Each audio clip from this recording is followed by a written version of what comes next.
ஐக்கிய அரபு அமீரகம் ஓபெக் மற்றும் ஓபெக் ப்ளஸ் இந்த அமைப்புகளிலிருந்து அதிகாரப்பூர்வமாக வெளியேறுகிறோம் அப்படின்னு அறிவிச்சிருக்கு. ட்ரம்ப்புக்கு முன்னாடி இருக்கக்கூடிய கெடுவை போலவே மே 1ஆம் தேதி முதல் இந்த முடிவு நடைமுறைக்கு வருது. 1967ஆம் ஆண்டில் ஐக்கிய அரபு அமீரகம் ஓபெக் அமைப்பில் இணைந்தது. சுமார் 60 ஆண்டுகளுக்கு பிறகு தற்போது வெளியேறுது. தன்னுடைய நாட்டின் நீண்டகால பொருளாதார மற்றும் எரிசக்தி இலக்குகள் அடையிறதுக்கு அதிக சுதந்திரம் தேவைப்படுறதுனால இந்த முடிவை எடுத்திருப்பதா அமீரக எரிசக்தி அமைச்சகம் தெரிவிச்சிருக்கு. குறிப்பாக எண்ணெய் உற்பத்தியில் தங்களுக்கு விதிக்கப்படக்கூடிய கட்டுப்பாடுகளை தளர்த்தி உற்பத்தியை அதிகரிக்க அவங்க திட்டமிட்டு இருக்காங்க. ஓபெக் அமைப்பினுடைய 3வது பெரிய உற்பத்தியாளராக இருந்த அமீரகத்தினுடைய இந்த வெளியேற்றம்ங்கிறது இந்த அமைப்புக்கு அதன் தலைவராக கருதப்படக்கூடிய சவுதி அரேபியாவுக்கும் பெரும் பின்னடைவை ஏற்படுத்தும். ஏற்கனவே அமெரிக்கா ஈரான் மோதல் காரணமாக உலக எரிசக்தி சந்தையில் பெரும் பதற்றம் நிலவக்கூடிய சூழலில் அமீரகத்தினுடைய இந்த முடிவுங்கிறது சர்வதேச சந்தையிலையும் பெரும் அதிர்வலைகளை ஏற்படுத்தியிருக்கு.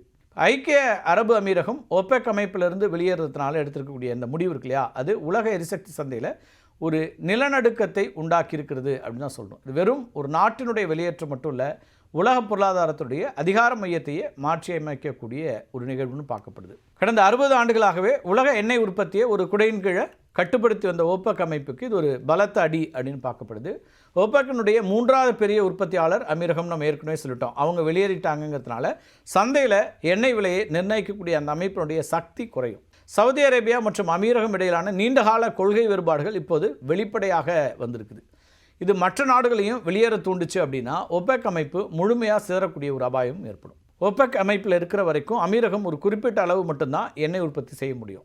இப்போ வெளியேறிட்டதுனால அமீரகம் தன்னுடைய உற்பத்தியை ஒரு நாள் ஒன்றுக்கு 10 லட்சம் பேரல்கள் வரைக்கும் அதிகரிக்க திட்டமிட்டிருக்காங்க. இப்போ அவங்களுக்கு எந்த லிமிட்டேஷனும் இருக்காது. சந்தையில் அதிக எண்ணெய் வரும்போது விலை குறையும். இது இந்தியா போன்ற இறக்குமதி நாடுகளுக்கு சாதகமாக இருந்தாலும் எண்ணெய் உற்பத்தி நாடுகளுக்கு வருவாய் இழப்பை உண்டாக்கக்கூடியதாக மாறும். இப்போ அமெரிக்க அதிபர் ட்ரம்ப் ஓபெக் அமைப்பை உலகை ஏமாற்றும் அமைப்பு அப்படின்னு ரொம்ப நாளாகவே விமர்சிச்சிருக்காரு.